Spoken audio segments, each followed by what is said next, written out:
보건사회부는 1988년 11월 타가시설 설치 운영의 근거를 마련하기 위해 아동복지법 시행령 개정 방침을 밝히고 1989년 2월 9일 타가사업 개선 방안을 대통령에게 보고하였습니다. 여러분 안녕하세요. 유보통합 정책 사례 중 1997년 김영삼 정부가 발표한 유아교육의 공교육 체계 확립 방안을 설명하는 두 번째 시간입니다. 앞서 첫 번째 시간에는 1980년대 중반에 다양한 민간 타가 시설이 등장했고 민간을 중심으로 보육운동이 시작되었다고 설명했는데 오늘은 그 당시 정부는 어떤 역할을 했는지 알아보겠습니다. 정부도 손을 놓고 있었던 것은 아닙니다. 여성 문제 전담 기구 설립에 대한 여성계의 여망을 담아 1983년 4월 한국여성개발원을 설립했고 여성 정책을 종합적으로 심해 조정하기 위하여 같은 해 12월 국무총리 소속으로 여성정책심의위원회를 설치했습니다. 이때 여성정책이란 용어가 정부 내에서 처음 사용되었습니다. 도시 지역에서 자생적으로 가정타가가 생겨나자 한국여성개발원은 1984년 가정타가제 설치에 관한 연구를 했고 이를 근거로 1985년과 1986년 이외에 걸쳐 97명의 타가모를 시범 훈련하여 배출시켰습니다. 한국여성개발원은 2007년 5월 한국여성정책연구원으로 기관 명칭을 변경하였습니다. 노동부는 1986년 6월 기혼 여성들이 출산 후에도 퇴직하지 않고 계속 취업할 수 있도록 공단 지역에 직장타가소를 설치 운영하기로 하고 세부 시행계획을 확정하였습니다.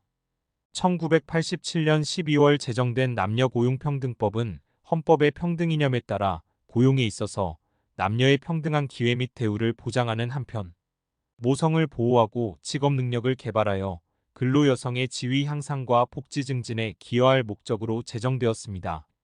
이 법은 사업주에게 근로 여성을 위한 육아시설을 제공하도록 했고 국가와 지방자치단체에 대해서는 교육, 육아주택 등 공공복지시설을 설치할 수 있게 했습니다. 각 시설의 기준과 운영에 관해서는 노동부 장관이 정하도록 했습니다. 노태우 정부 출범 후 1988년 3월 14일 문교부에 첫 업무보고가 있었습니다. 이 자리에서 대통령은 현재 문교부와 내무부, 사립 등으로 다원화되어 있는 유아교육 체제를 합리적으로 정립하는 방안을 수립하고 유아교육의 질적인 향상을 기할 수 있도록 하라고 지시했습니다. 대통령이 언급한 내용 중 사립은 민간이 설립한 타가소로 추정됩니다.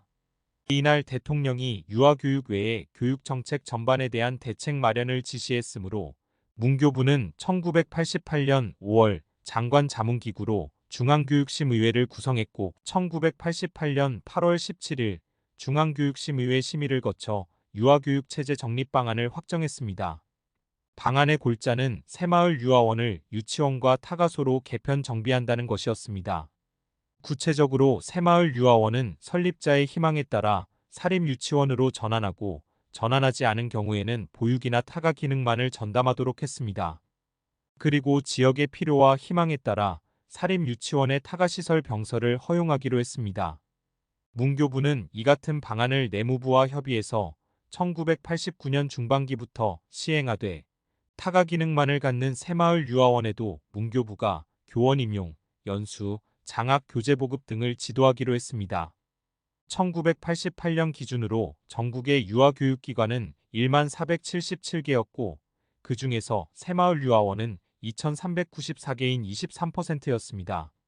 문교부와 별도로 대통령 경제비서실은 1988년 6월 27일 타가사업 개선 방안을 노태우 대통령에게 보고하였습니다.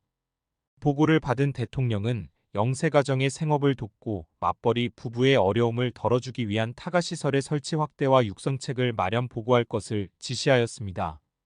보건사회부는 1988년 11월 타가시설 설치 운영의 근거를 마련하기 위해 아동복지법 시행령 개정 방침을 밝히고 1989년 2월 9일 타가사업 개선 방안을 대통령에게 보고하였습니다. 개선 방안의 기본 방향은 첫째, 저소득층 밀집 지역의 정부 지원 타가 시설 운영. 둘째, 사업체 및 공단 지역의 사업주 부담의 직장 타가 시설 설치 운영. 셋째, 일반 지역의 가정 타가를 포함한 수혜자 부담의 민간 타가 시설 설치 운영이었습니다. 이에 따라 1989년 3월 7일 관계부처에 새마을 유아원의 향후 운영 방안에 대한 의견 조회를 하였습니다. 보건사회부는 1989년 3월 29일 강영훈 국무총리 주재로 열린 제6차 여성정책심의위원회의 타가사업 실시계획을 보고했습니다.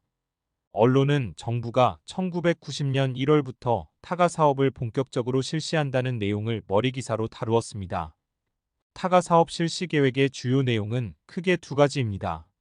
첫째, 저소득층 부부의 영유아 8만 명 가운데 2만 명을 수용하기 위해 1989년부터 1991년까지 타가소 400개를 신설하고 나머지 6만 명을 수용하기 위해 새마을 유아원 2394개소 중에서 1200개소를 타가소로 전환한다.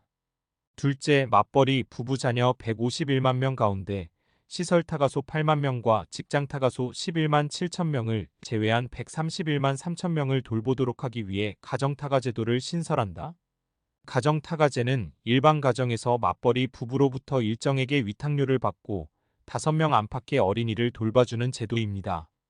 이를 위해 보건사회부는 1989년 8월 말까지 아동복지법 시행령과 아동복지법 시행규칙 개정을 끝내고 9월 말까지 타가사업 운영지침을 제정하기로 했습니다. 정부는 1989년 9월 아동복지법 시행령을 개정했습니다. 정부가 아동복지법 시행령을 개정한 이유는 기혼 여성의 취업 확대에 따른 타가 수요 증가에 대응하고 타가시설의 설치 운영에 관한 법적 근거를 마련하기 위해서였습니다. 주요 개정 내용은 아동복지시설의 종류의 타가시설을 추가하고 주민의 타가시설 이용 편의를 증진하기 위해 신고만으로 설치할 수 있는 가정타가 제도를 신설한다는 것이었습니다. 아동복지법 시행령 제2조는 타가시설을 보호자가 근로 또는 질병 기타 사정으로 인하여 아동을 보육하기 어려운 경우에 보호자의 위탁을 받아 아동을 보육하는 것을 목적으로 하는 시설로서 보건사회부령이 정하는 규모 이상의 시설이라고 했습니다. 부칙 제3조에는 새마을 유아원에 관한 경과 조치를 두어 법인 형태의 새마을 유아원은 1년 이내에 도지사에게 신고하면 타가시설로 본다고 했고 법인이 아닌 새마을 유아원은 1년 이내에 법인을 설립하여 도지사에게 신고한 경우 타가시설로 본다고 했습니다. 보건사회부는 1990년 1월 9일 아동복지법 시행규칙을 개정하여 타가시설과 가정타가시설 기준을 아동복지시설의 시설 기준에 포함하였습니다. 그리고 관계기관, 단체, 전문가와 협의하여 타가시설 설치 운영을 위한 세부 지침으로 타가시설의 설치 운영 기준을 보건복지부 훈령 제586호로 마련하였습니다. 1990년부터 타가 사업을 전국적으로 확산하기 위한 조치였습니다. 1989년 아동복지법 시행령 개정으로 아동복지시설에 다시 추가된 타가시설은 1982년 시행령에서 삭제되기 전에 타가시설과 차이가 있었습니다. 과거에는 타가시설의 주된 목적이 보호자의 위탁을 받아 보호하는 것이었으나 이번에는 보호자의 위탁을 받아 보육하는 것으로 바뀌었습니다. 그동안 교육법과 유아교육진흥법에서 사용해온 보육의 개념을 타가시설에서도 사용하기 시작한 것입니다. 오늘은 여기까지입니다. 영유아 교육 보육 통합 관점에서 우리나라 영유아 정책에 대하여 더 알고 싶으시면 한국의 영유아 정책을 보시거나 스타팅 스트롱 채널을 참고하시기 바랍니다. 감사합니다.